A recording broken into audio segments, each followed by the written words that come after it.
Oh, hey, everybody. This is Reanimated Podcast. It's a very special episode. It's number 359. It's January something, middle to late January 2023. I'm Stuart. I'm one of your hosts. I'm in California. Coming at us from the New York side of things is H.A. Conrad in Brooklyn. Hello, H.A. Hello, hello. Hey. And we've got a special guest, Kyle Diaz, coming at us from Seattle, Washington. How's it going? Good morning. Good to be back on the show. Yeah, we only bring you in for the heavy lifting. So this should be, it's kind of Last of Us fever in this country, or maybe around the world right now. So we are nothing if not topical. You asked, I think I first talked to you about coming on for The Last of Us like 3 years ago. You're like, well, what's coming up that you want to be on? I'm like, oh, this Last of Us adaptation. It's been a long time coming. Yeah. So yeah. And at that time, I think you were the only one of the three of us who'd ever played the games. And I have since gotten a PlayStation and have dived right into so I've played about as much as the show has shown us. So it's kind of an interesting approach. However, we have a little bit of news before we can get into that first episode that is available. Second one, I think, airs tonight. But we only have the first one in front of us at the moment.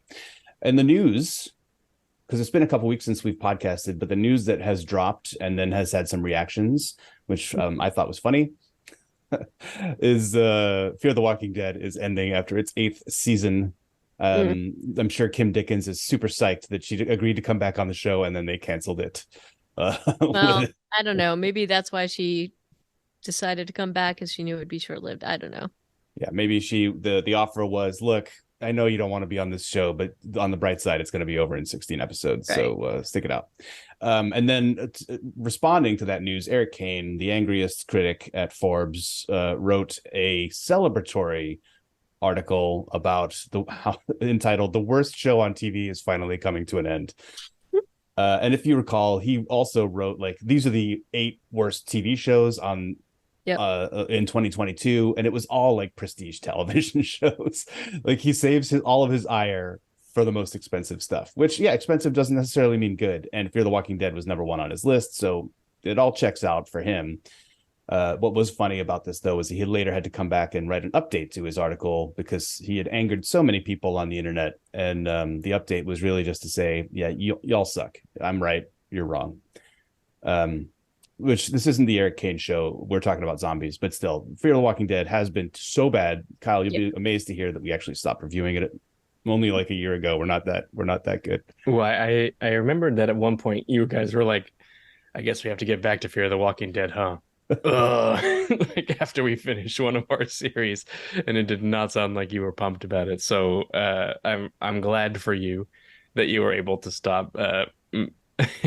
But I am surprised to hear it, because you guys have such a commitment to all things zombies. It's true. I mean, we really did stick it out beyond when we should have.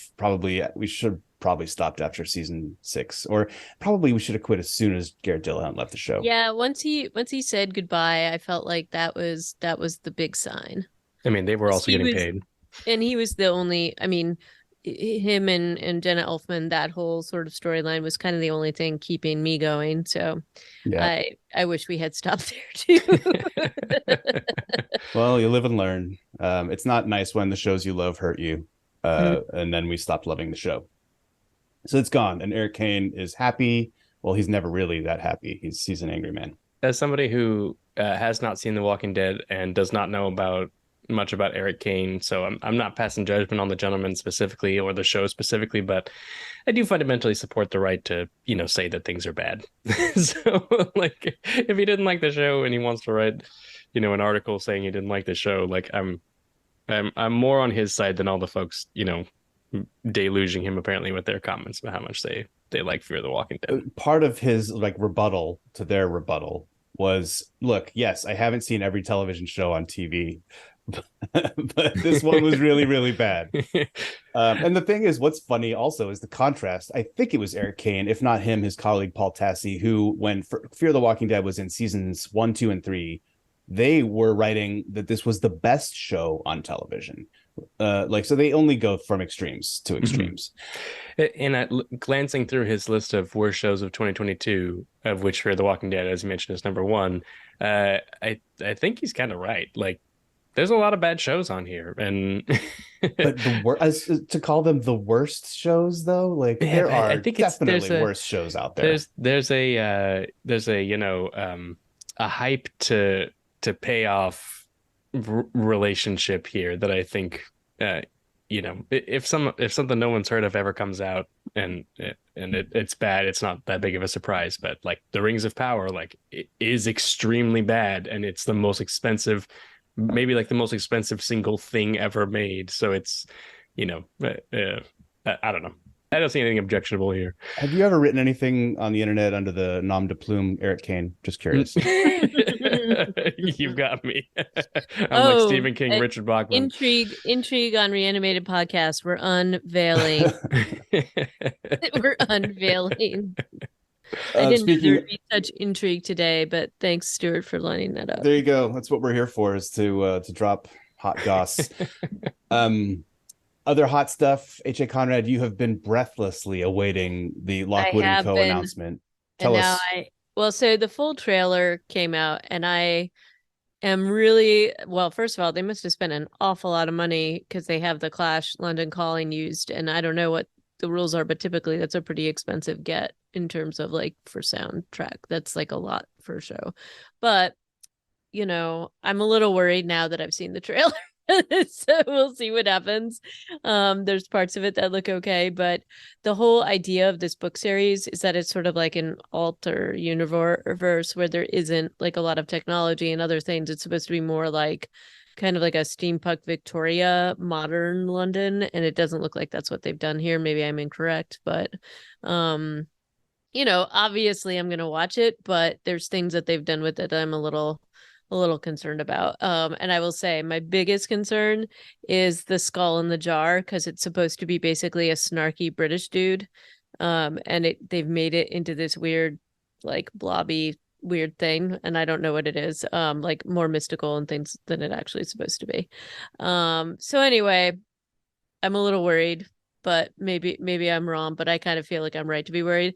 And then, as you very astutely pointed out, a lot of the comments were like, oh, great, another show on Netflix. They'll probably cancel it after a season or after 2 seasons or whatever they said. So Netflix, what's weird here, and not to suggest that the news about this Lockwood & Co. show coming isn't really great. I think I will watch it. I like ghosts and kids with swords. I think these are great combinations. But Netflix is kind of getting the reputation that Fox and other networks had when Netflix started being this internet blockbuster, and saving shows from those networks who were casting them aside, like so much unwanted, chaff. You remember, like Netflix had like a rep for resuscitating shows that fans really wanted to continue, and now they actually have the opposite, because they've recently canceled Warrior Nun. I don't know if you guys have seen it. It's not bad. It's not that bad. It's. I'm not shocked that they canceled it though. I mean, I'm not either, but it's like they've gone full circle. It feels a little bit weird, and clearly the people on YouTube at least have caught on to this. And I wonder if they're doing any kind of like emergency meetings at Netflix to be like, listen, how have we ended up here or something, Yeah, and I mean that's the other thing about this show that has worried me, and why I was like, I don't know, is that they have put off the release of this show several times. Like originally they were supposed to release it over the summer, then it was supposed to be like Halloween, and then they pushed it until, and then it was December, and then it's till now, and sometimes that just means they're trying to find like a good window to like drop something in, so that it gets like the most, the best launch it can. But a lot of the times, as you and I have discovered, Stuart, and probably Kyle, this already because you're very smart. But a lot of the times it means that whatever they're doing, like in post-production, things aren't working. And, sometimes we've seen, especially with sort of the post-COVID world of filmmaking and things like that, especially if there's like special effects and all that stuff, that sometimes it's taking a little longer, but sometimes it does not bode well. It means something's not working, that they're trying to like re-edit it or repackage it or do whatever. And so I'm a little worried, but I'm going to watch it certainly. And maybe we can talk about it some more. Hopefully I won't be breathlessly disappointed by the time I actually watch it. So, but the cast looks great. And some of the effects look great. The choreography looks good. I mean, it's like, it's Joan Cornish. So like I'm a real fan of his work. So I don't know. We'll have to see what happens here. Um, Indeed. maybe it's something that The Holly and Bill will actually watch with us, Stuart. I don't know. Oh, there's always that. the special effects are looking a little rough. These Yeah, ghosts agreed. are not great. No, agreed. So I have some real concerns. Anyway. I'm not familiar with Lockwood and Co. as a franchise, but I did watch uh, Lock and Key also on Netflix, and I got them confused, and so I was like, didn't this already air? And Lock and Key was extremely bad. So I'm And hoping this very, is very better than different. Lock and Key.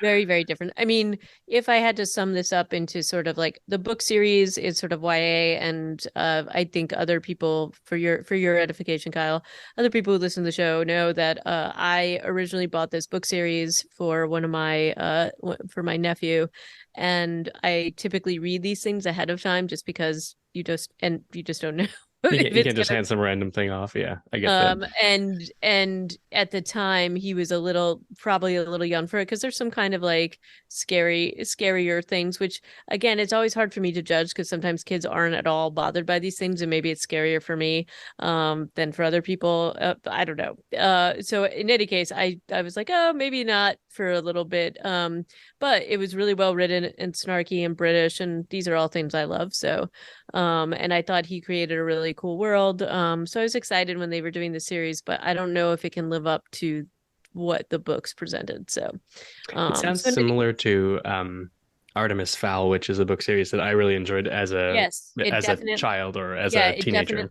it definitely has that kind of vibe. So it's like a steampunky London, almost like teenage Ghostbusters or children Ghostbusters in a Mm, like Victorian alternative setting. yeah. So it's really well written. And so anyway, he also wrote the Bartimaeus series, which I don't know if you know about, but that one is also pretty good. So so big fan of the author, but we'll have to see if this does anything. So Indeed, we will. um What was the release date? Is there one in the trailer? I thought it was like January. It might be this weekend. Or it My might be. God. I think it's this weekend. Well, then we'll know soon enough if it was worth the wait. January 27th. Yeah, that's coming right up. Oh, and then I have not watched the Mayfair Witches yet. Have you, Stuart? No, New no, I haven't releases. really had much time. But yeah, I am interested to see that. Kyle, I don't know if you heard our love letter to Interview with the Vampire. It was kind of unexpected, but we both really liked it. And so Yeah. this is a new franchise on AMC that we're kind of digging our teeth into.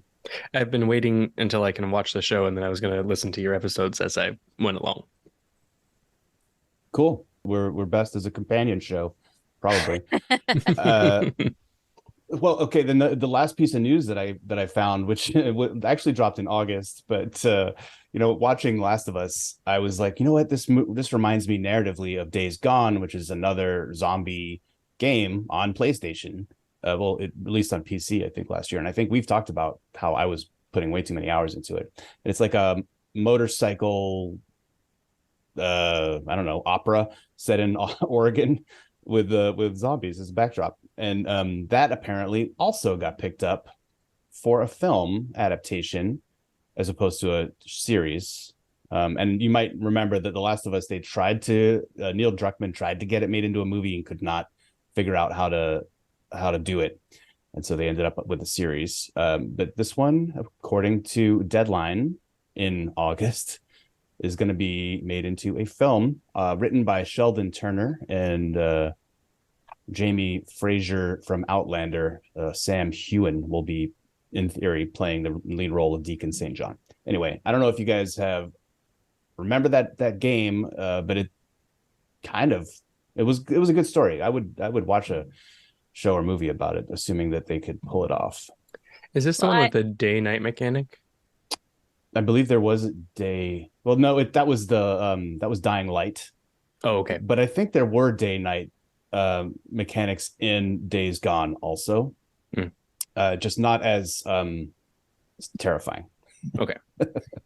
But yeah, well, I think it's kind of a thing to do because there's so many things just built in, and you kind of had the scaffolding for a story. and then you build it around it. So I think that's why as long as you have a good story around it, it should be fine, and you already have the visuals. So Yeah.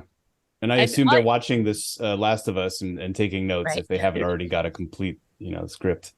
Right.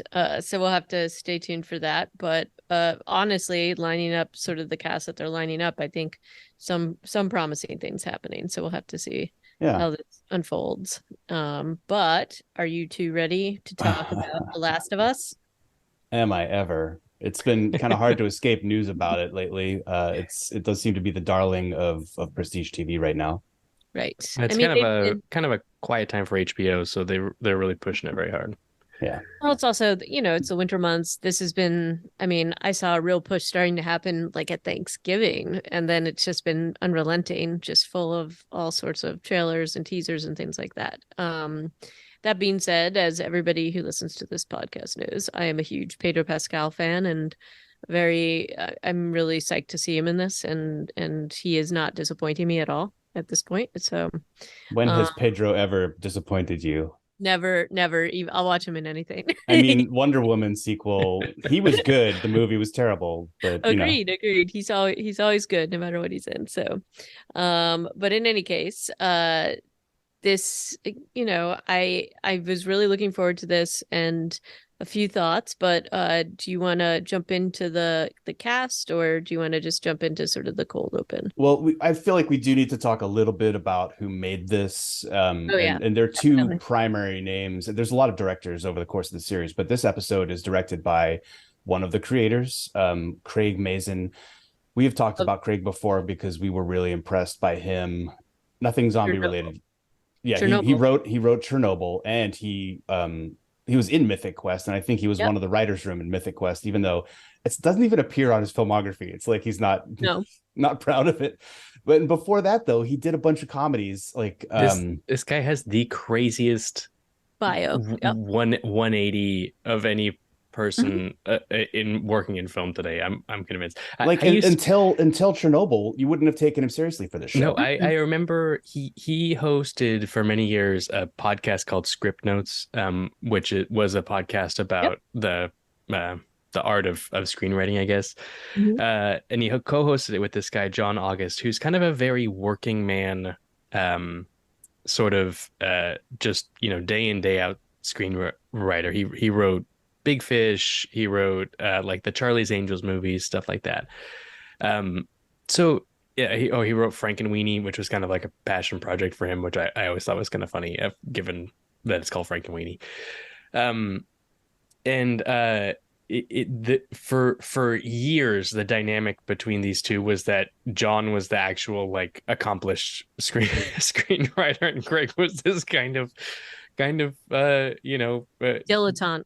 Yeah, like I'm almost kind of a joke. Like, sorry, Greg, if you're listening to this, but he was writing, Scary Movie 5 and the superhero movie and stuff. It's just like those endless parade of. Don't forget the like sequels. I think he was the sequels to The Hangover. Yeah, part 2 and part 3. He didn't do the first one, I don't think, but I think he did the sequels. So, but that's worse. Yes, that's worse. The first one at least was like a cultural moment or something. So and to see him then do Chernobyl was just absolutely mind-boggling. Like it did not compute at all. And since then, everyone's like, oh yes, like reputable and respected and proven screenwriter, showrunner Greg Mazin. It's like, how did this happen? It doesn't make any sense. So more power to him. On the board, he was on the board of directors for the Writers Guild of America like 20 years ago. Like it doesn't even make any sense. Like, but so obviously in some circles he was already respected for. I don't know if you have to be respected to be on the board of directors of the Writers Guild of America West, but I would assume so. Or at least he was positioning himself to be respected, And then if you look at his next projects coming up, he's doing a movie adaptation of Borderlands, the video game, which he's actually writing with that guy he did that podcast with. Yeah. Okay. Yeah. And Pirates of the Caribbean 6. Well, there you go. Like Another sequel to throw in there, right? it's going to be a weird soup going forward, I think, from Craig Mason. Well, here's the thing, though. I think he's also been involved in a lot of things he's not credited for. So that's the other part. And I think that sometimes happens where, somebody builds a reputation, people like working with them.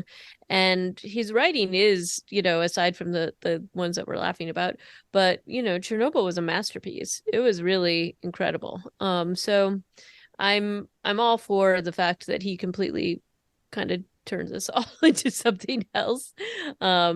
So I don't know. I think he's really exceptional. So, and good. And I mean, if you have to grind it out over this many years, I think you should get credit for that. Yeah.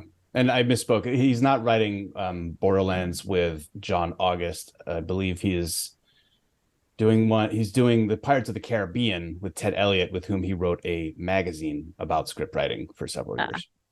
So different stuff. However, Craig Mazin, he loved this video game. He had just done Chernobyl, I think, and then got to be friendly with Neil Druckmann, who was the creative director on The Last of Us. They, had like a little. They were introduced to each other by an actor who was doing voice work on The Last of Us 2, I guess. And then he just started coming around, and they were breaking the episodes together because they talked about it on the podcast for this show. So Neil Druckmann is like the guy who came up with the original story, and Craig is the guy who they've been working together to like turn it into a TV show. So it's kind of a cool buddy story just behind this show and behind this episode, because then Craig directed it. Yeah, I also should throw out there that, in terms of the filming of this show, I mean, they film it in Canada, and it was in Alberta, but they started filming this in July 2021. And so, Tough. definitely a tough time to be filming anything. And they finished filming in like summer of 2022, spring of 2022. So that's, we all know the things that every production that was like that was like sort of in like active filming was having a lot of problems at that time. And I think, if you look at the cast and if you look at everybody they lined up for this, really just a great job. And that, I mean, they did push this off a little bit, I think, partially because of this, and that's part of why it's released now, because I thought it was supposed to be released a lot earlier than this. I think they had said summer of 2022 originally. So yeah, I think it was worth the wait, though, at least based upon the first episode. Before we dive into it, can I talk about the game a little bit? Because I think there's some things that I'm going to keep coming back to as we're talking about these episodes that kind of need a little bit of maybe context setting for what the game is like and how it, is similar to the TV show. Yeah. No spoilers though. No spoilers. So Last of Us is interesting because this game came out in, I think, 2013, and it really was bucking the trend at that time, which was much more toward these open world or sandbox style games. So it's like a couple years after Skyrim. Obviously, GTAs had been very popular. Red Dead Redemption was a few years before this. So in the world of like AAA, console gaming, at least, like the trend was toward these very like, open style games. I think the technology finally allowed for you to have this big world to just kind of wander around in. And I think what is interesting about those games is that it turns out that there's like this kind of inverse relationship between player choice and narrative strength, because the more flexibility you allow the player in terms of either making choices about the game's narrative or in terms of what to do next or how to spend your time, like the less of an emphasis you can have on the story. So you see this really strongly in a game like Skyrim, where there's this looming threat the entire game that this ancient dragon's going to come back and essentially wipe out this whole region. But you spend all of your time however you feel like. And so most players just spend it like, going into random tombs and looting and becoming like a master of a mage college for no reason, and learning how to steal stuff really well, and all this kind of other completely unrelated stuff to the main narrative. And so Last of Us is this extremely linear game. Like there is no, you can't make any choices about what to do. It's not like, oh, do you want to kill this person? Do you not want to kill this person? You have none of that. You can only explore within kind of the narrow confines of each level, so you don't have a lot of there's not really a lot to do in terms of exploration. It's really just kind of like, pretty much where you're going and what direction you're supposed to be headed in at all points in time. And then it has an a very large number of extended cutscenes. So Last of Us coming into it, it's not a game where it's like, oh, there's kind of a story, but really it's more about the vibes, which is kind of like maybe more what the Days Gone adaptation is going to be. This is like a really super narratively crafted and honed vision with a very strong authoritative voice, like an author's voice to it. Mm-hmm. To the extent that people actually take this game and do like a very kind of bare bones playthrough without a lot of like running into walls and stuff, and then just screen cap the whole thing and put it on YouTube. You can watch, they're usually like maybe 8 to 10 hours of like the Last of Us movie, where it's just cutscenes and then quick playthroughs and then cutscenes again. Mm-hmm. All of the acting in the game is not just voice acting, but it's actually motion captured as well. So they're very well done and realistic animations to it. So it was already coming into it almost like a movie with these little playable sections. I remembered when I was thinking back on this, that there's a great line from a random interview or a random review of this show from when it came out. I'm sorry, a random review of the game when it came out.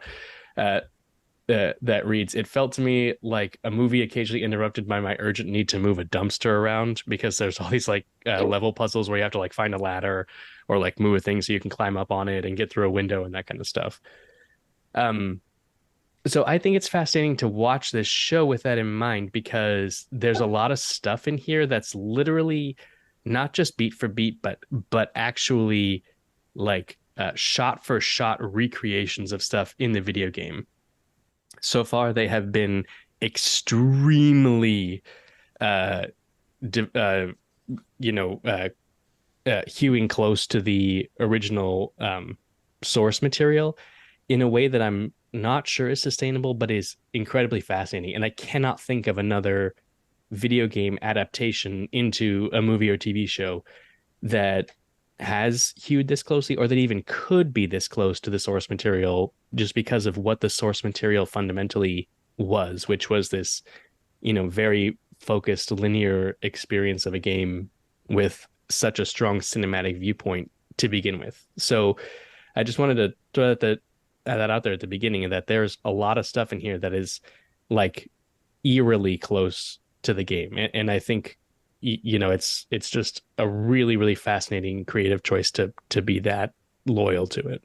I don't know, Kyle. I feel like I've heard Oliver Stone is dropping a 100-hour length version of the Skyrim movie coming out pretty soon. Well, I really hope he focuses on the part where you go become the head of the Thieves Guild, because that really has a lot to do with the main storyline. Totally. But they do change one kind of big point of the game, and they do change the timeline a little bit. So visually, I'd agree with you, but one of the huge pieces of this, which is the way that the infection happens, they change that a bit, and they do talk about that a lot, about why they made that decision. So I think that is, to me, that's a pretty key piece, but I understand why they did it. Sorry, did you just say that they changed the way infection happens? Well, because in the game they did have the way, like there's like these like spores and something like that, so it was like spread throughout, and instead it's a little a little more static or a little less.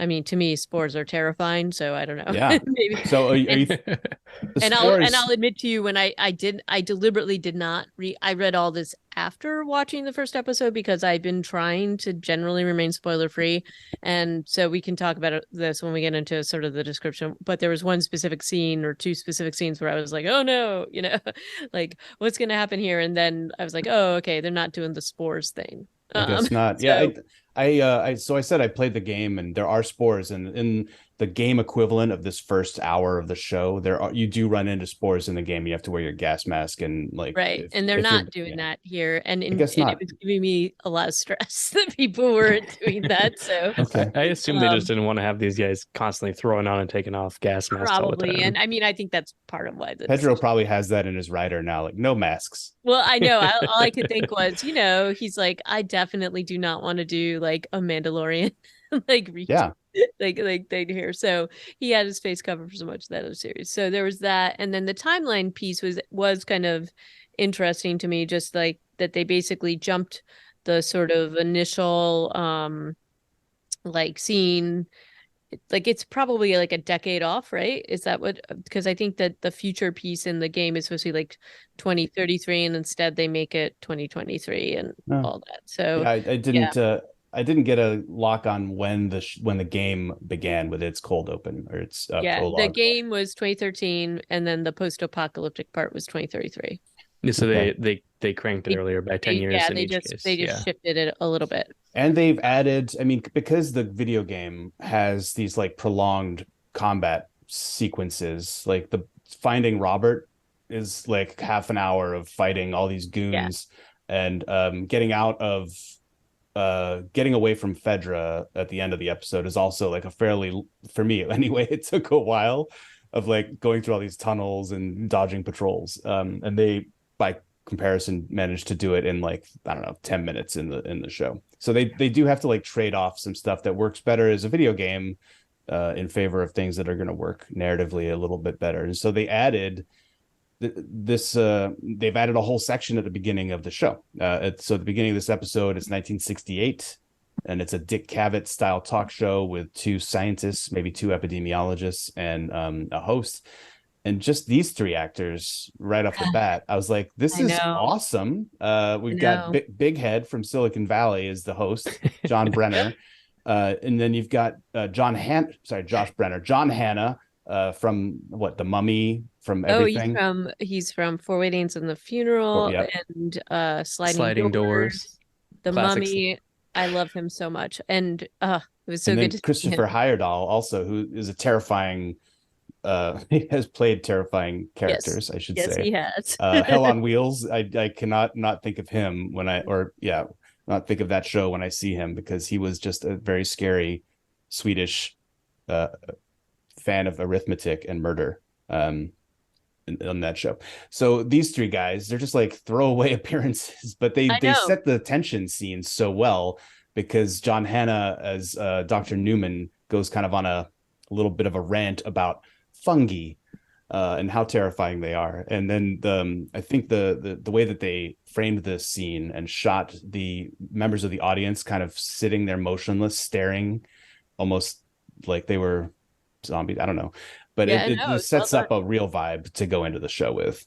Well, it's also interesting because the whole sort of theme of this talk show is one of the scientists is talking about how terrified he is of a pandemic, and they're going into that. And, obviously we all have our own thoughts about pandemics now. So there is that part. And then Dr. Newman, who is played by John Hannah, says, oh, well, that's not what scares me. Fungi scares me, and then goes into an even more terrifying hypothesis.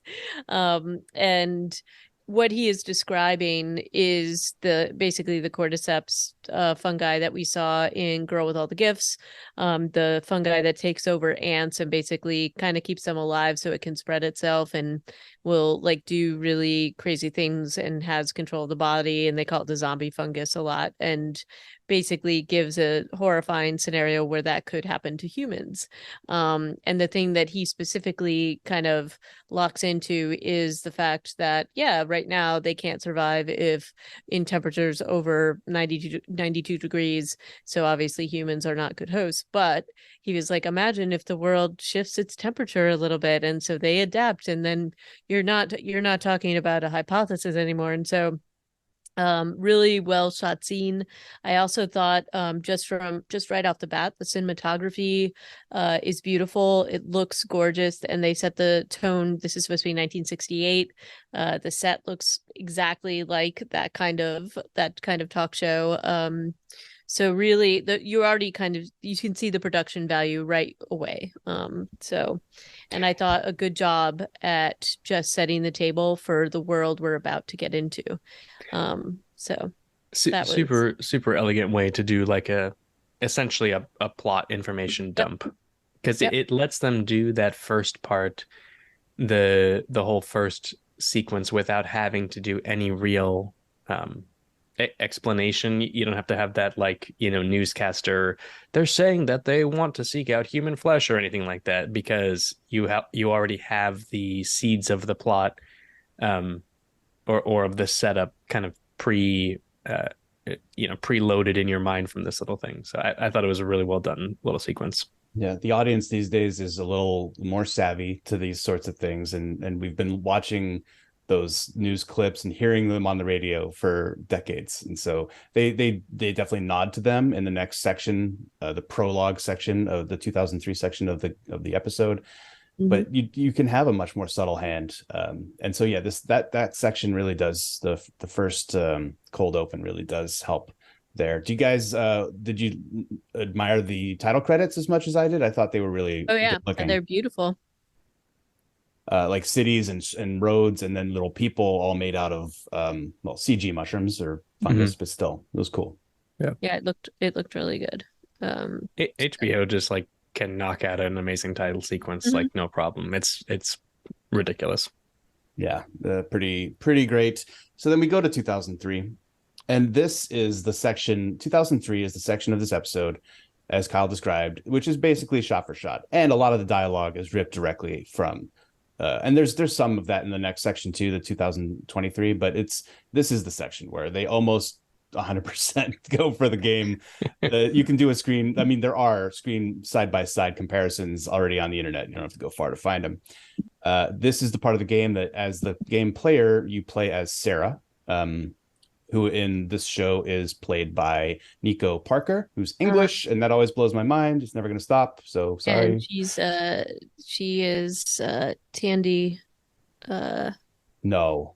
Yeah, she's Tandway Newton. Wow, now that you say it, the resemblance is uncanny. Very uncanny. Yeah, right? Yeah. Huh. Wow. And she's been in a few different things. Nico has. I think she made her debut in Dumbo. And so, but she's been in other things since then. I think she was in another HBO thing, and I can't remember what it was. It's gonna escape me. It was with Jude Law. All right, I cannot remember, but she's been in a few things already, but I felt like she was perfectly cast for this. And just a quick word about the casting: we're already naming all these kind of heavy hitters, some of whom are just in it for like a short amount of time, but her role is just a key role, and I think she did an incredible job. And with the casting, apparently they had to do all of it over Zoom. So it wasn't really possible even to see that interaction.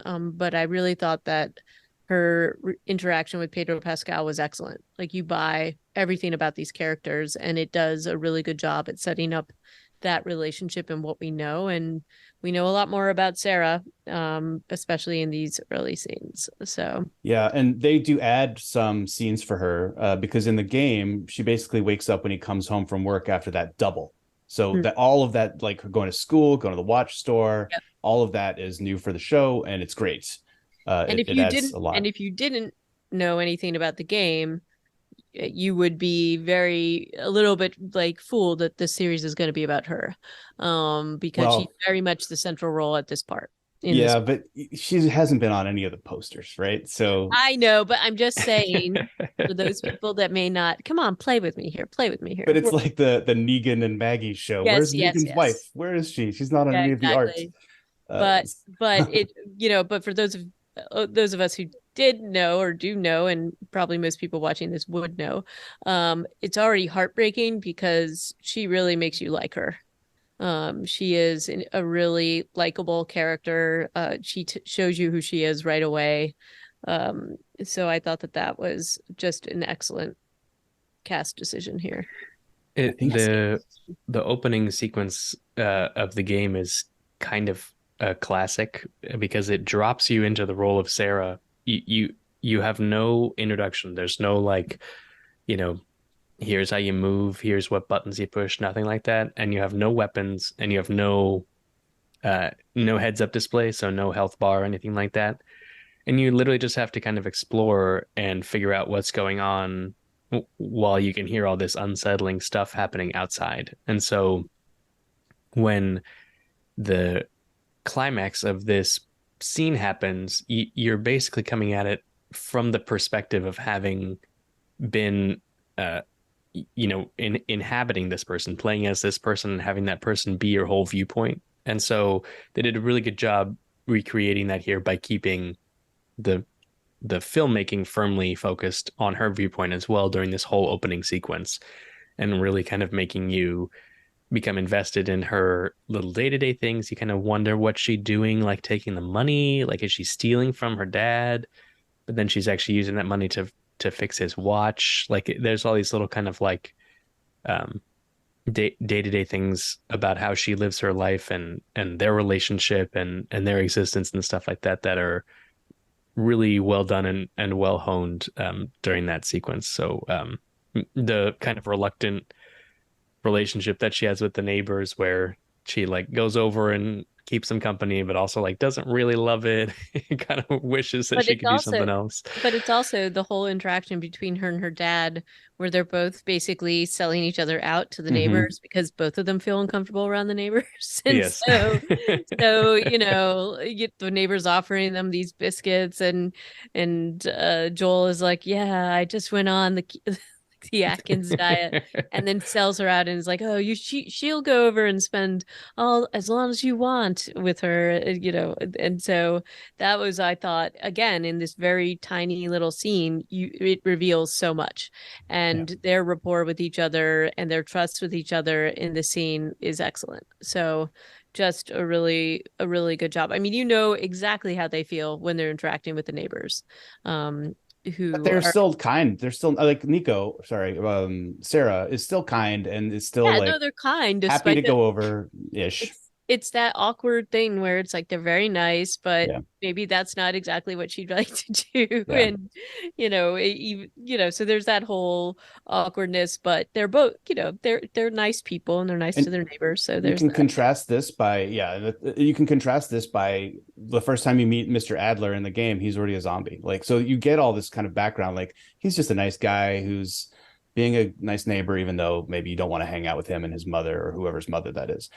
We also had the scene of when she's taking the money out of Joel's drawer. She picks up this pocket knife with horses engraved on the blade, and she kind of takes a moment and touches it and then puts it back.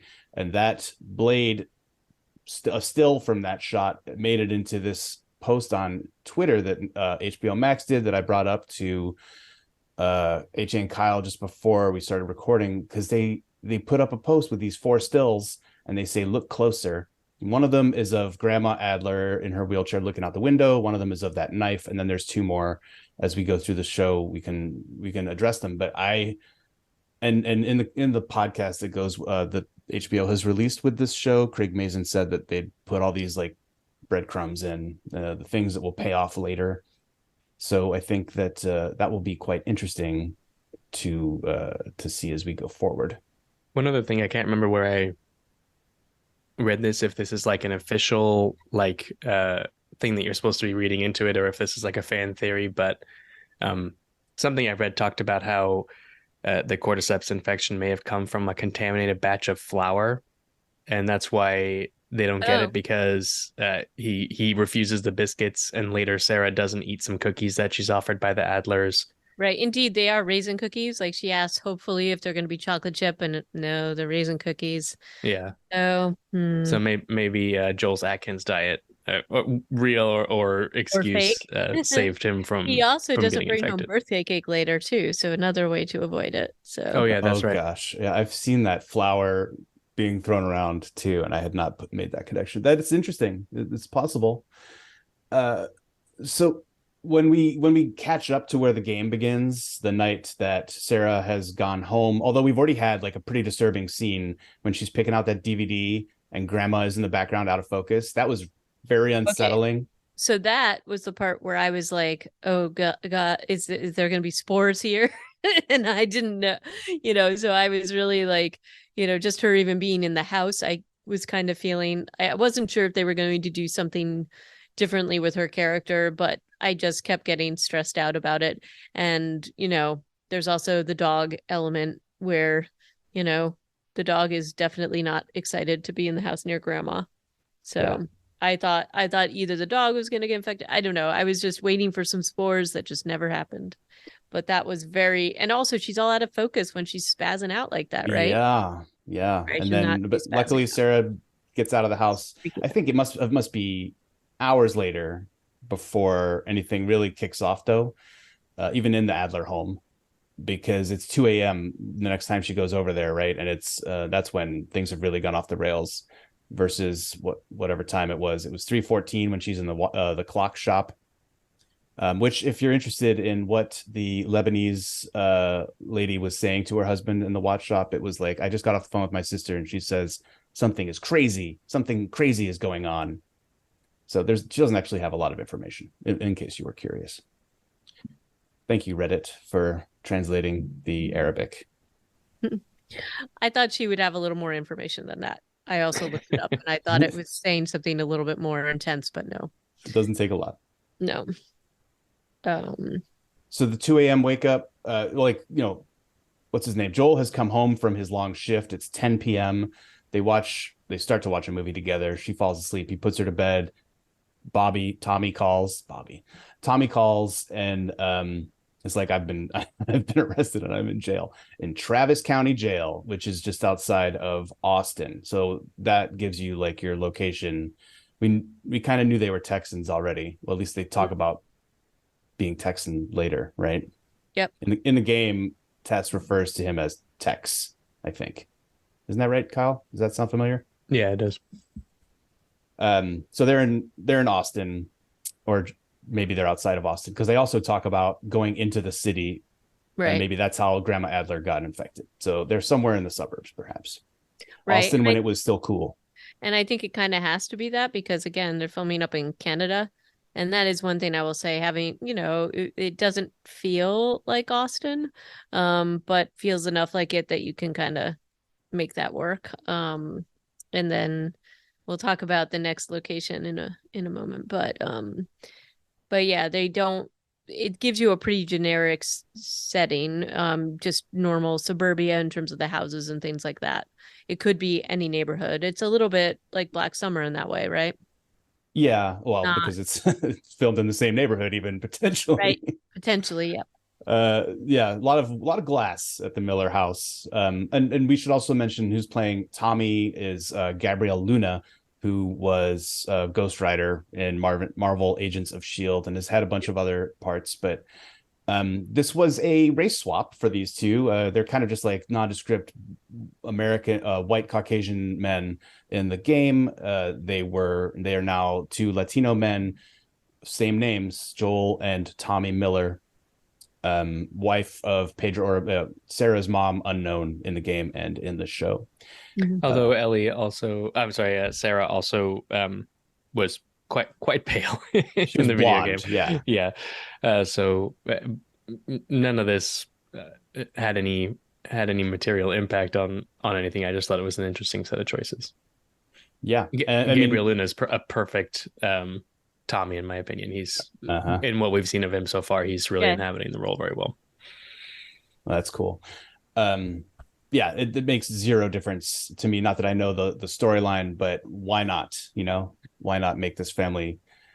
It has zero impact, like you said. So in one of those things that like sets off my parental alarm bells, I don't know, I remember how old Sarah is, 14ish. Ellie is supposed to be 14. Sarah could be around the same age. He leaves the house and drives off to go bail Tommy out of jail and leaves his daughter at home alone, which, having just also finished Fleischman's in Trouble, he keeps doing that for his kids, and they are younger, like going out on a date or something while his kids are at home asleep, and nobody's there except for the kids, and it just freaks me out to think of parents doing that, but I know that it happens. Well, it's not anything that I think it's a little bit more unusual now, but as a Gen Xer, we were definitely latchkey kids, and probably, or at least I was, who's definitely left. Me and my siblings were left to our own devices quite a bit.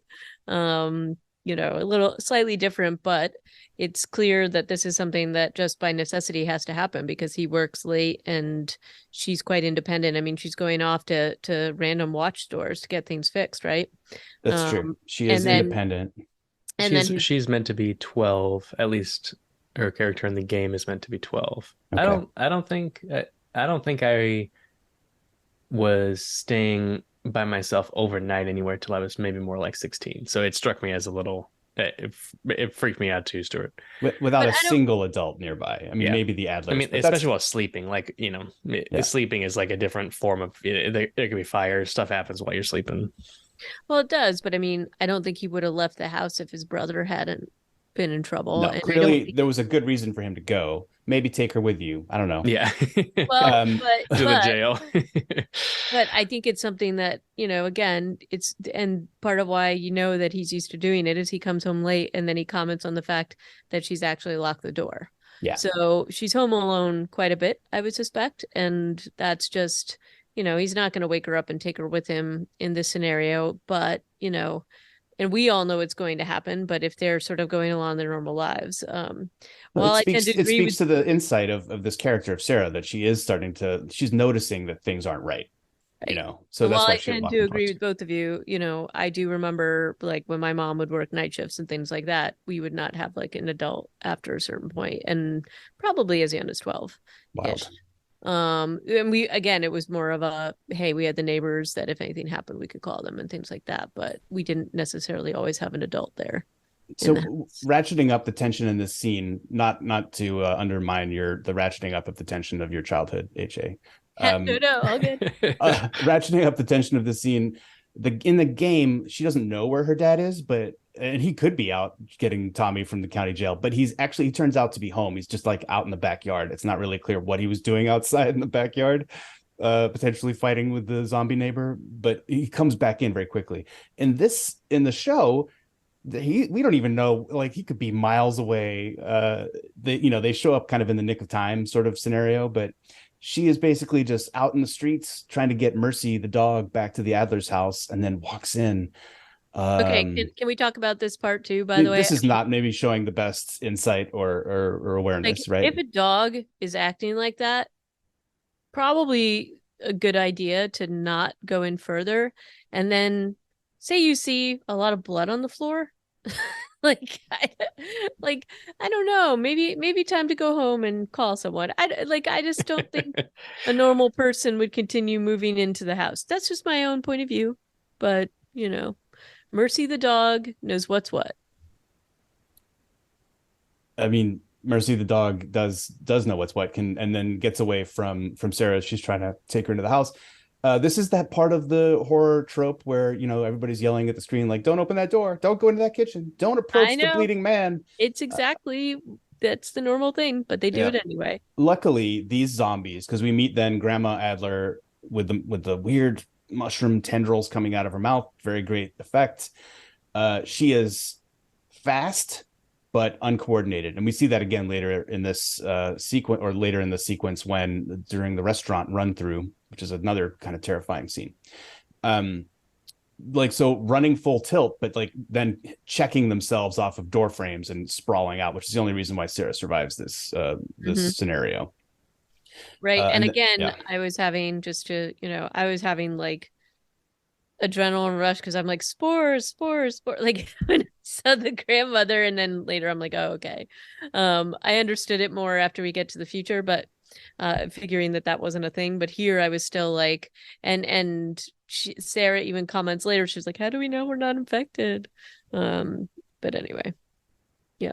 I think I like how they did the choreography though for the infected at this point. Like they have, how would you describe it, Stuart and Kyle? I think it's almost we've seen it a little bit before, but it's almost like the like muscle spasming and things like that. Like not, it's fast, but almost like it looks very painful in the way that they have them moving. It does, yeah. Like And you see contortionist. there's some nice little like hints dropped earlier too, like when she's in school, there's like a kid who's like twitching. Yeah. Mm-hmm. And the way that he's twitching is very much like the way that the zombies are going to twitch later. So it doesn't look like a nice thing to be infected. I think they're like driven half mad by pain as well as anything else. Mm-hmm. And then Nana runs outside while she's chasing her, and that's when Joel drives up and is kind of like, get in the truck. And then this cracked me up because there are a couple of very classic melee weapons that you can use in the game, most notably pipes and baseball bats. And then I feel like very consciously rejected that here and had him use a big wrench to smack her in the face with when she ran up and tried to zombify them on the front lawn. So I just thought it was funny. They were like, you know what, we could make a really a really classic callback here, but instead we're going to give them something else to. Maybe this is where they're showing that they're taking a different path. Yeah. Speaking of different paths, contrasting here with the game, Mr. Adler breaks into their house. He shoots Mr. Adler with his revolver, getting blood all over him and Sarah. She's kind of freaking out. They run outside, and Tommy pulls up in a truck because he's been calling and trying to get in touch. So it's a slightly very different. I mean, I don't know if Tommy going to jail changes anything in your mind, Kyle, about his character for the game later or not. No, I think it's implied that he's there because he got into a fight with someone with a infection, because he says something to Joel like, oh, this crazy guy attacked me at the bar or something. So it seemed but it normal. also didn't sound like it was the first time. Right? That's true. So I don't know, like that does feel like new for the show. But instead, so now there's a cool little sequence here that is not in the game, but then it goes straight back into the game sequences where they're like driving out of the cul-de-sac, and Joel is yelling at his neighbor Denise, get back inside, lock the doors. Like kind of the Adlers are coming out. They've reanimated. It's been, I don't know how much time since they got bitten, but we know from later in the QZ that it only takes 5 minutes if it's on the neck, I think. So they even give us that. I love that kind of information. Mm-hmm. And they're already coming outside as zombies, and he kind of runs them over a little bit, not like over them, but bumps them and knocks them down. And you hear Denise in the background yell, Jesus Christ, Joel. And then you see her, and this is from the game. Sarah's looking out of the truck, and that's like a major part of this part of the game, is where you're just kind of like moving your eyes around the back of their truck and looking out the windows at what's going on around. It's a long sequence, like probably like an 8-minute sequence in the game. Yeah, where the only thing that you can do is just like look left, look right, look in the back. Yeah. And it's very simple, like that big farm that's on fire, straight out of the games. Them coming up to a T intersection with police cars driving to the left and saying, take 71. Yeah, 71. Straight out of it's insane. Yeah. If anything, you need to just watch those videos that are on YouTube of that part of the game, because it'll blow your mind how much is exactly the same. They do some different sort of choreography as far as how the car gets to the town. There's a slight difference there, but it's basically the same. I would say the game actually does something a little cooler where, while they're stuck in a traffic jam, suddenly a bunch of zombies come out of a hospital and start tearing into people in their cars. They don't show us that in the show. I don't know why. Like they're trying to maybe show us fewer zombies potentially. Well, it could be, and also that could have again, because of when they had to film it and start to film it. I'm sure they had to do what they had to do on a lot of the sets, and even what we saw with Walking Dead with the COVID protocols. So maybe but I know what you're getting at, like, which is fewer people on screen, but then take us into the town and that movie theater segment where there's like, I don't know, dozens and dozens of people running out of that, going through the glass doors and windows and then into the streets, because that is a very crowded scene. It is. So but it's outside. But yeah, still, that I thought that was an amazing sequence, where they're just like, go forward, go through them. I can't go through them. Go backwards, go forwards. There's a plane crashing. Like, super cool. All of this, like, I was just on the edge of my seat. It looked amazing, and the tension in the car and the fear, and the horror, because it's like, when you're saying drive through people at this point, the only information that they have seen is what happened to the old woman. And, Sarah is completely horrified by the death of her, even though she was obviously scared of her. And it's definitely confusing and probably a lot of conflicting feelings and just absolute adrenaline rush trying to get away, but not fully understanding what's going on. So, well, and you get some of that a little earlier in this sequence too, when they pass the folks on the side of the highway. And they're like, oh, they have kids. And Joel's like, we have a kid too. Keep going. Somebody else will do it. And so you see a lot of the decisions and the conflict behind those decisions. You also, Sarah's definitely like, what are you doing, Dad? And doesn't fully agree with him. And you get that sense. And you got it also, the horror that she felt when he killed Mrs. or Grandma Adler or whatever she was. But you get the sense that Joel has the kind of like mercenary nature that you need to survive this kind of thing, and that Sarah probably does not. Right. Right. And then, and they're even discussing in the truck whether they're infected, how they're infected, that it's coming from the city.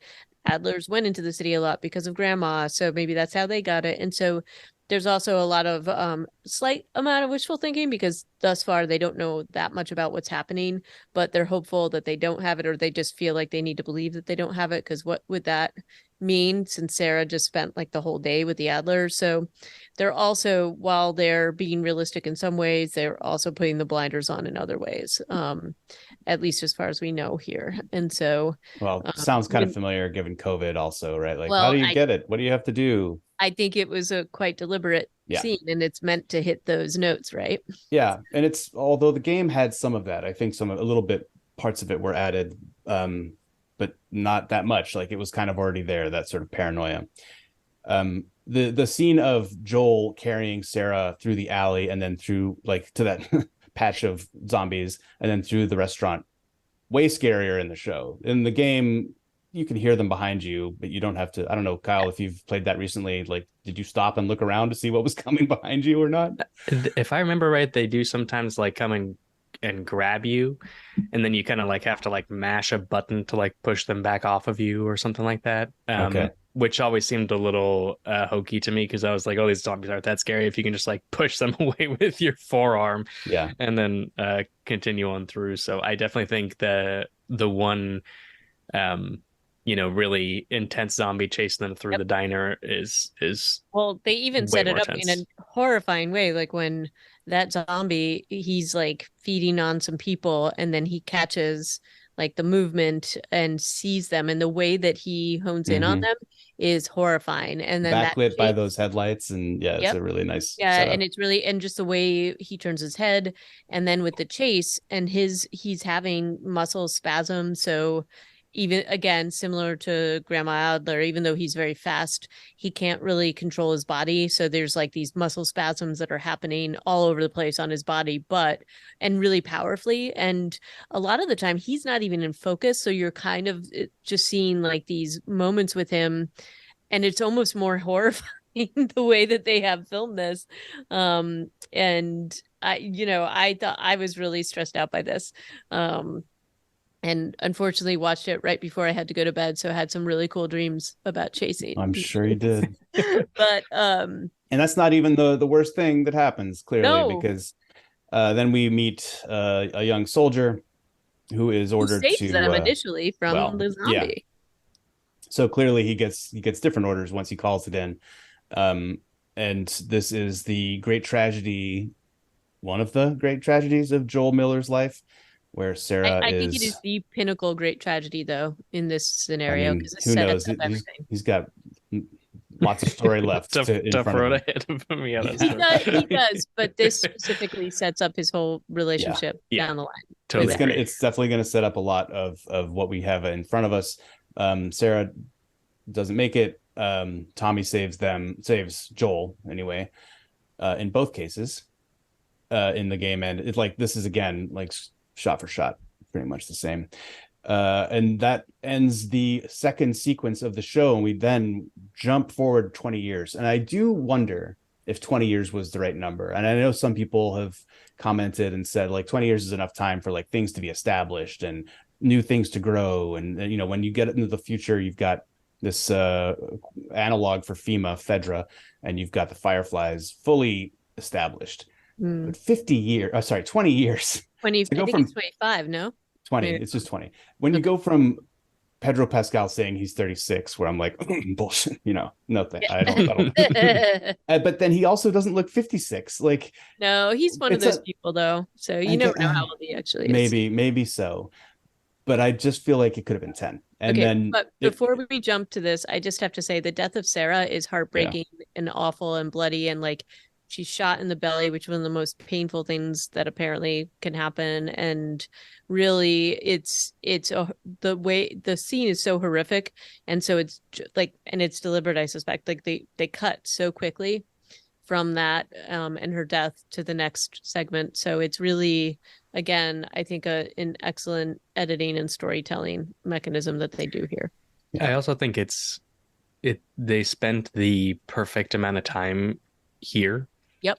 Like, we talked a little bit about the stuff they added in, and I think it's probably, I was looking at the timing. I think this opening sequence in the show is about 35 minutes. And in the game, I think you could probably get through it in like 15, something like that. Like it's a little bit quicker, and it doesn't have the added scenes.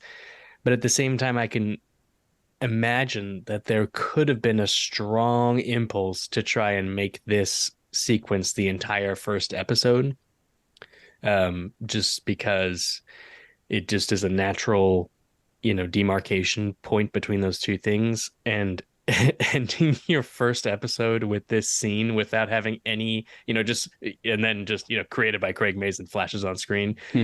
Like, I think it would have been such a gut punch, and given you, if you were a new viewer, would have given you so little idea of where they were heading next, that I think it was really smart of them to have a substantial amount of world building and plot kind of on the other side of that sequence.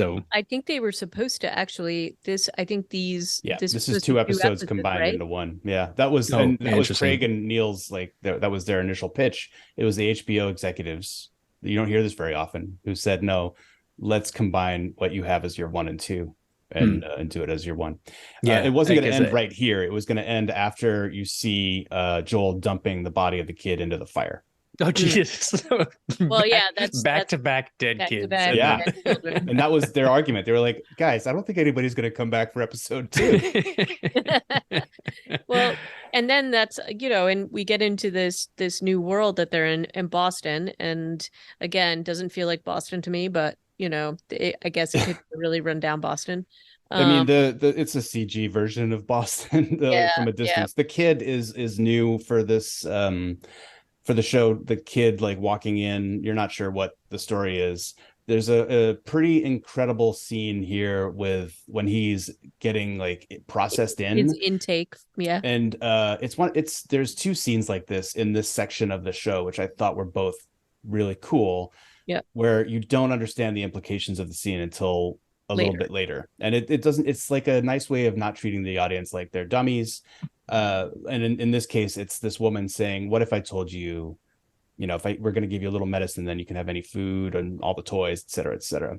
And the kid, who is nonverbal, does at least look happy. And you're like, oh, he's going to get all the toys and all the food. And then, cut forward 5 minutes, and his shoes are there, and Joel's just dumping him, Well, and they do that. And again, this is the part where I was like, why aren't they wearing gas masks? And I was like, okay, so I guess there's no spores at this point, because now it's 20 years later, and they know what's going on. You have all the signs, and, you can glean a lot of what they've discovered, and they have specific symptoms they're looking for. These people are clearly seasoned in doing this. And so it's like, you're learning a lot just in this scene about what what are the protocols for bringing somebody into this quarantine community.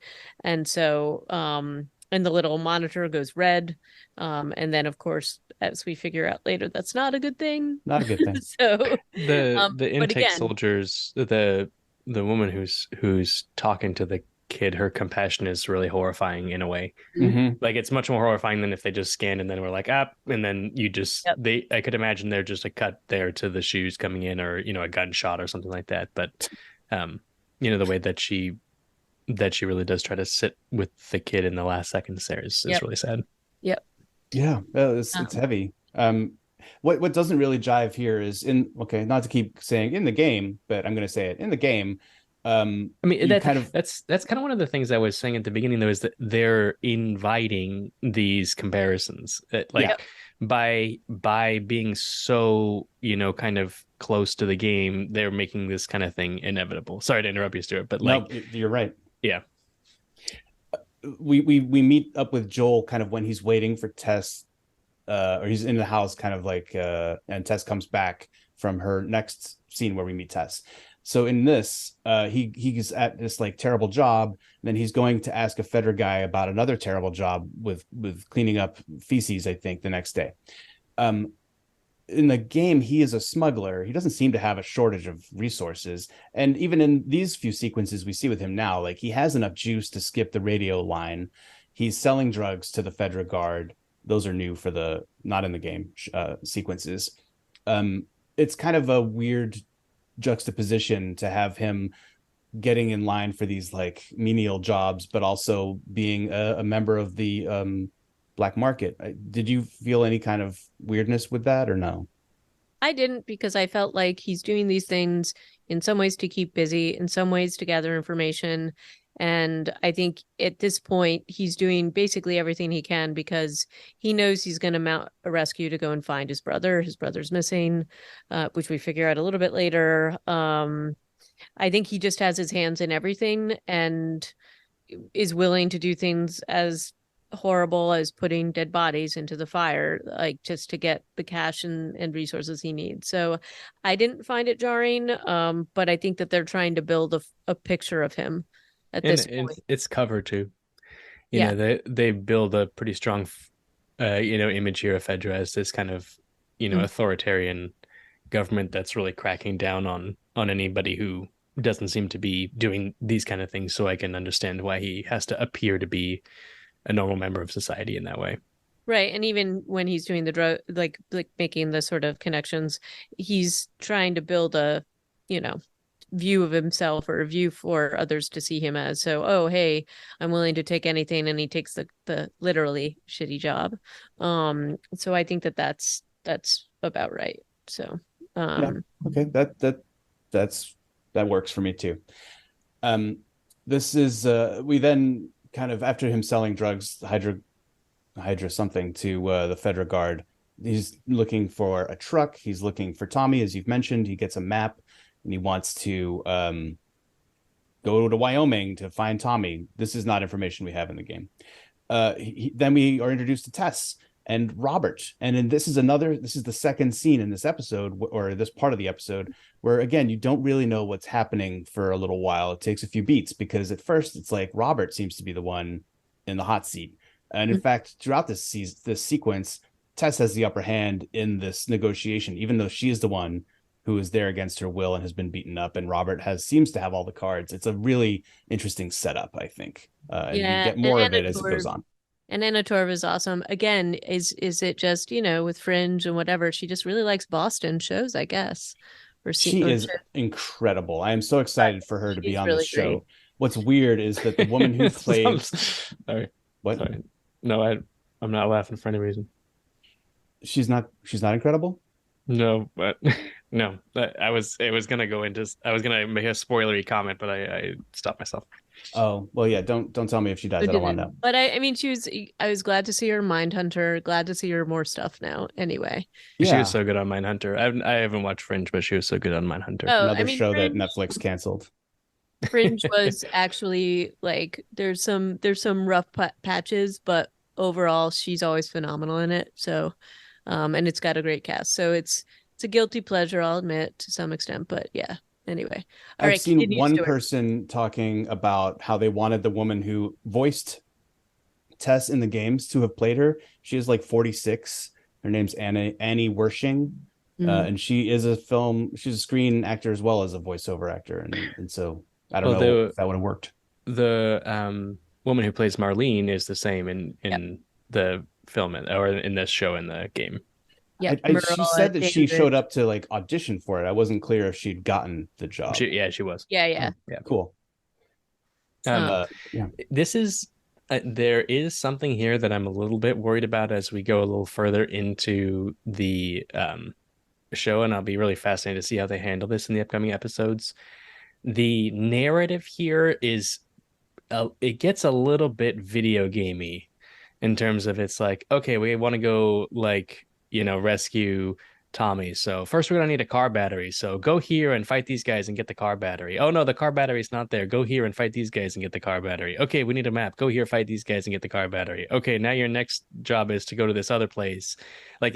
There's a little bit of a fetch questy feel to it here, which is not necessarily the strongest, narrative style for a TV show. So I'm really curious to see how they handle it. I started to see a little bit during this section where I was kind of like, this is feeling like a video game to me. So that's someplace where I hope they hew a little bit further, because there really was a lot of emphasis placed on that car battery without it being really super clear, why it was going to be needed, or that it was going to be needed, or what was going to happen after they got it or anything like that. So well, they were going to get it and drive to Wyoming, Kyle. I mean, what's so difficult to put it together with all the gas stations? Well, he was buying the truck, or he was setting up to buy the truck from the Federal Guard, who he was selling the drugs to. But he knew that the truck would need a battery, I guess. Yeah. So you're right. It is video gamey. In the video game itself, they're looking for a shipment of guns that Robert has stolen from under them and given to the Fireflies. So, a little bit of this, a little bit of that. I feel like it kind of would have been the same. Well, and then they have to eventually get them into the same building as Ellie, and I think that makes sense. How they kind of did it here. What doesn't make sense is how Robert was trying to sell. Well, I mean, I guess it makes somewhat sense, but how he was trying to sell like bad goods. So, because at some point they're all going to figure it out, right? So, yeah. There's that. In the video game, as I already mentioned, like finding Robert as they find him, he's already dead. In the game, you are like, it's kind of a lengthy, for me anyway, because I failed a couple of times. You have to get through like 12 of his guys across several different maps in order to catch up with him. So I was I preferred the way that this unfolded. Yeah. With him having that interrogation scene, then kind of disappears, and then clearly like they've just missed a big shootout in Firefly Central, and we get to meet Marlene and Ellie. Actually, we've met Ellie already because we've had a few sequences with her chained up by the Fireflies, and they're testing her, and they're I think it's clear that they're testing her for cordyceps. Because they're asking her to count, they're asking her name, they're asking her a lot of stuff, and she's really angry about it. So there is that. And we also have a very an illuminating scene between her and Marlene shares a secret that they don't tell the audience, but it allies her with Marlene, and it turns out that Marlene is the one responsible for putting her into the Fedra training camp. So and I think this is they're putting some feelers for a DLC or like an extra, like Left Behind, apparently. Yep. Kyle, have you played that? I have played Left Behind. I have not played Last of Us 2, so I might have to do that before next season if they get through all of the first game in this season. But I have played Left Behind. Riley, who they name drop in one of these scenes with Marlene and Ellie, is a character from Left Behind, as I understand it. Mm-hmm. Okay. And well, I haven't played it either, so I don't know what's going on there. And if you try to in the game, it's like, make sure you have played all of Left Behind before you play, or all of Last of Us before you play Left Behind. I'm like, isn't it a prequel? I don't understand. But so yeah, I will probably get there eventually. So Bella Ramsey is playing Ellie.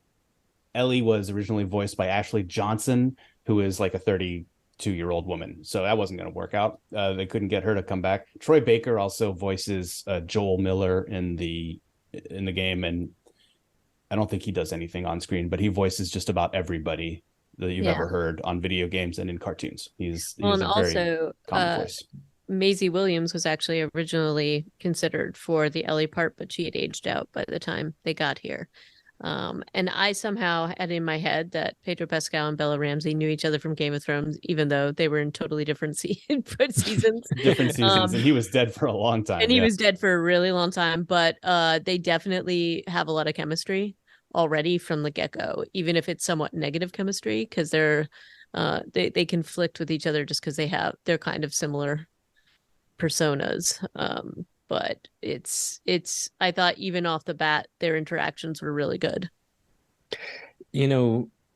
Despite the fact that they made Joel and Tommy Latino, and changed the race of Sarah, fundamentally speaking, it feels like especially Pedro and Gabriel Luna we're trying to hew very closely to their video game representations, like the way they deliver lines, the way they have the actors dressed and costumed. It really walks this weird line between like nostalgia and recreation in a lot of the scenes. And I think Bella Ramsey's actually in some ways the most daring of the castings of the characters from the video game. So far, she's the most different from her video game counterpart in terms of portrayal and acting choices and stuff like that. And I'm really excited to see what she does in the role, because I think that's the one where I can see the most deviation from the source material. In both cases, she is a 14-year-old girl with a knife and an anger problem, though, right? At the center of the character. The core is the same, but yeah. The character's not different, but the acting choices that are made are. Okay. Right. And I mean, Bella Ramsey, we even saw in Game of Thrones, she was one of our favorite little, like, she didn't get nearly enough screen time, but as the Lady Mormont, she was really just exceptional. So I was excited to see her in this. And I think she's pulling that same kind of badassery, if you will, here. So, and again, their rapport is immediate. I do think that, okay, they both need the car battery, that both groups need the car battery, and the way that they kind of convince them to do this. It was fine, a little too convenient. But then once we get them out of the sort of quarantine zone, I thought it was pretty interesting. And again, the cinematography is really good. The way they're using light, there's like the whole scene, which both of you probably know better than I, but the whole walking through the pipe with the rain coming down on it and the light coming through, it felt like a video game to me. So I figured it was probably part of it, but I thought there are many pipes in many rains, because it takes you like 30 minutes. It takes you a long time to make your way through that section.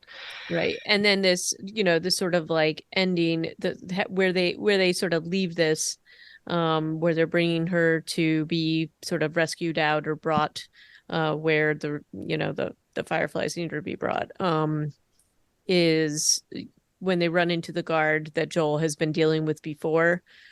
Just a really great, the whole scene is excellent, because clearly they've bribed this guy before. He's done different things with them before, because even Tess is like, hey, just let us go this time and we'll give you our money from this run. And he pauses for a moment, and you think that they might just get away with it, and then he's like, oh nah, and then it fully goes into like basically a flashback scene, like Sarah and Joel getting shot. So you have Joel's sort of like PTSD kicking in fully, and I just thought that the tension here was really great, and you're not quite sure where it's going to end up.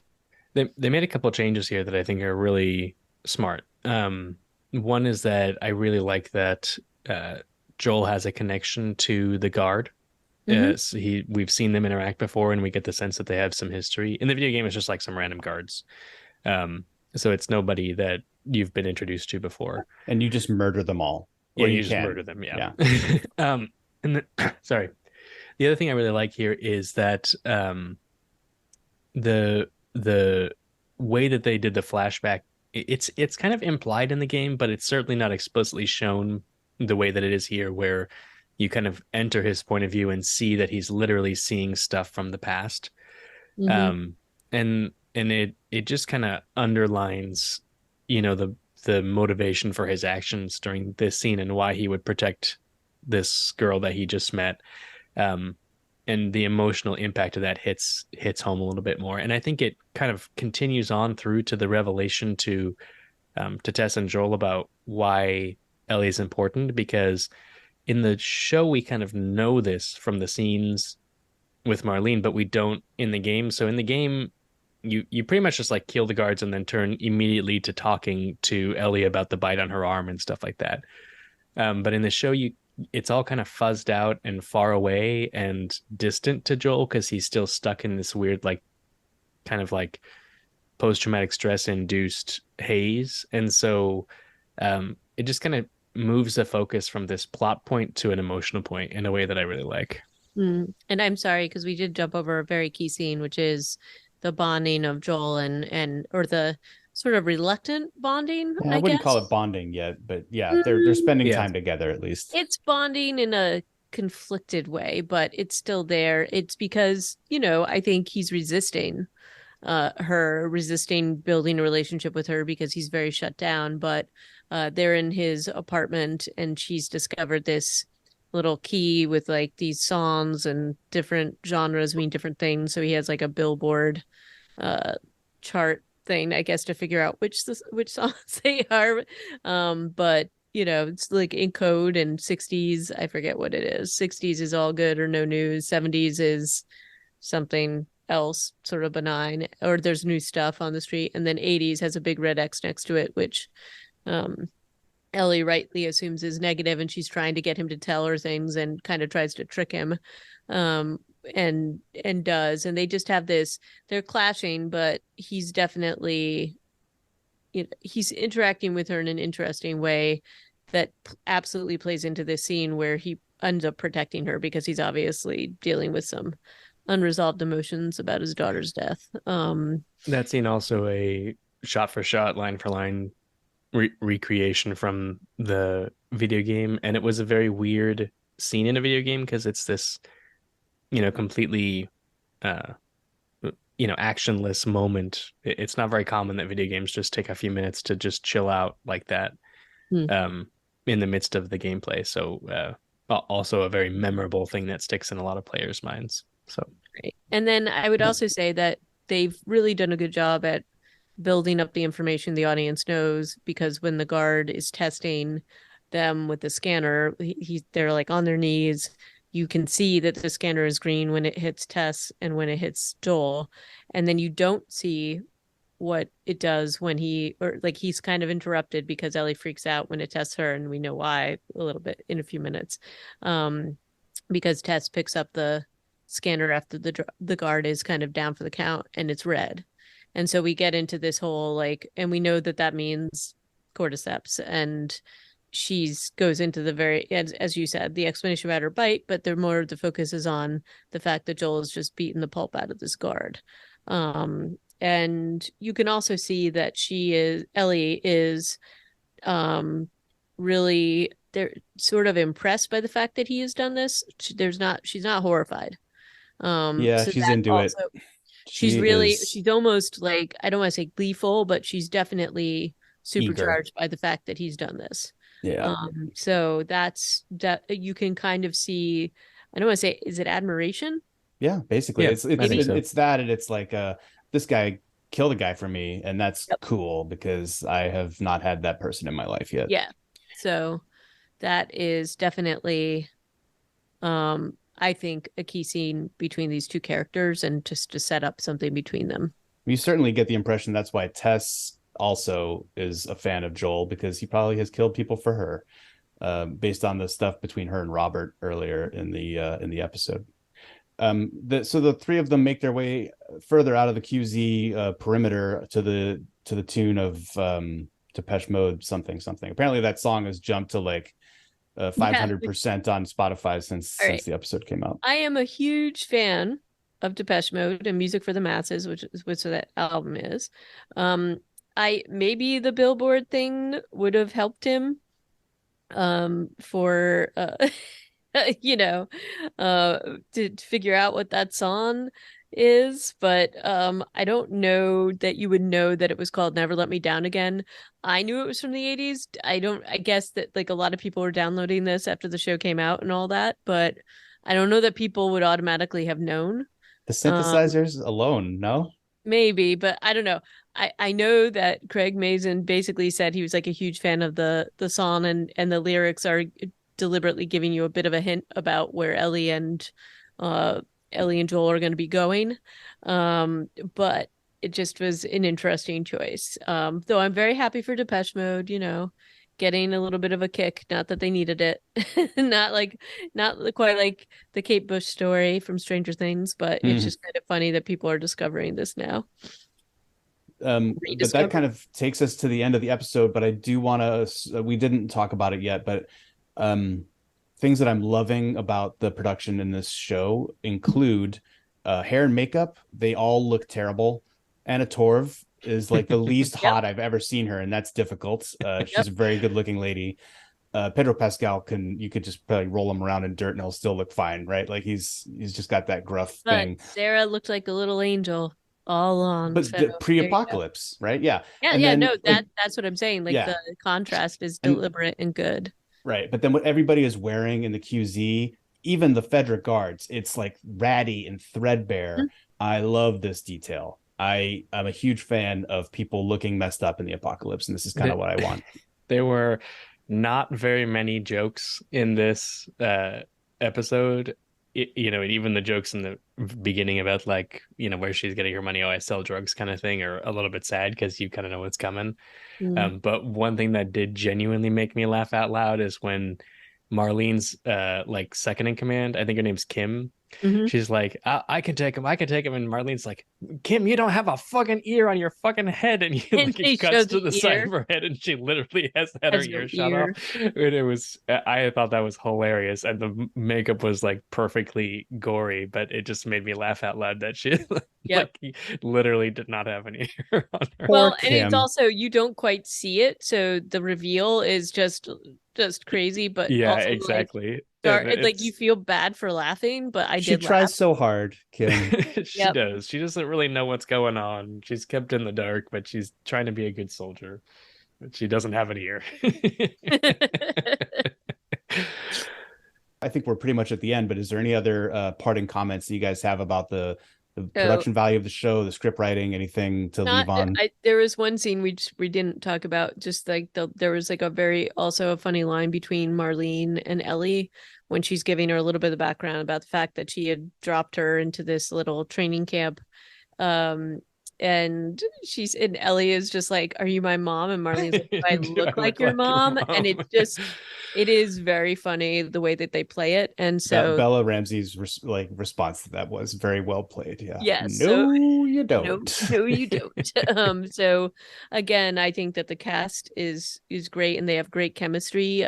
Even those cast members that are only on for like the short little scenes. And again, I thought Nico Parker did a phenomenal job setting the table of this relationship with Joel and the trauma that affects him obviously well into the future, and basically is just a pinnacle in terms of the storyline, just like a bedrock of this whole story and this journey that he and Ellie are going to go on. So to your point about the production design, Stuart, I thought that the we touched on earlier, but the design of the cordyceps infections was really just impeccably rendered on screen. Both the tendrils coming out of people's mouths, which is like so gross and hairy, but also the expired guy that they find kind of pinned to the wall in one of the buildings that they're exploring, with the infection just like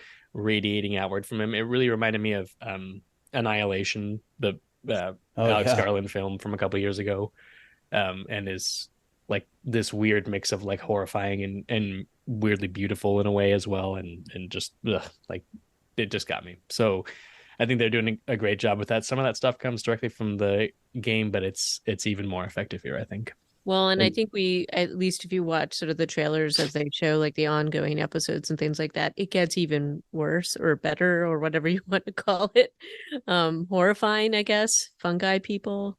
And I'm still interested to see how they reveal sort of the life cycle of the cordyceps. And now that they've, shown what Ellie is and the fact that she survived it, and I'm curious to see what they do with the rest of that particular, like the information that's related to the infections and how this kind of goes forward. But I agree with you, Kyle. I think that the rendering of that was really good. And I also thought it was interesting that Tess, who's seen a lot, was so freaked out by seeing that because she was surprised by it. And you would imagine that they've seen a lot of whatever this is or going on, right? Well, it's also interesting to know that in this particular world, just thinking about the zombie mechanics of it, that there is kind of like an end, state to get to, that like they can kind of quote unquote die if the infection progresses far enough, or if they don't get enough sunlight or whatever. So kind of starting to build the world building here. So yeah, I think that's as good a place to stop as any. I will throw one more thing in, Kyle. Playing the video game, the one thing I will note about Tess is that she is freakishly strong, because there's a few times where she has to like haul Joel up over a ledge, and she can just do it with one hand. And he's not a small guy. Luckily they don't recreate that in the TV show. But I look forward to continuing to compare this game and show with you guys, and mostly talk about the show and all these amazing actors and the story going forward, because I think we have a few more episodes of this ahead. I think they'll start to diverge a little bit more. That's my gut sense, that we'll start to see the showrunners putting more and more of an imprint on things as things progress, and you leave behind some of these really classic sequences from early on that are really embedded in people's memory. They might have felt like with this first episode they really had to prove themselves to hardcore fans of the game, and now that they've gotten them on their side, so to speak, they can relax a little bit. But we'll just have to wait and see. Well, it really is that first that 30-minute segment at the beginning, the flight, and then the second half of the episode, there are a few things, but I think, and maybe that's how we'll see it going forward, is like just nods as opposed to entire sequences ripped out of the cutscenes. But we'll see. And I hope that those of you who've listened along, who want to share your opinions or thoughts about this show, can get in touch with us and let us know what you think. We're at reanimatedpodcast@gmail.com. You can find all of our episodes online at reanimated.podbean.com. And any other final thoughts? No, but looking forward to reviewing the show and watching along with both of you. And thanks again, Kyle, for making a guest appearance. Thanks for having me back. I'm excited. Goodbye. Ciao.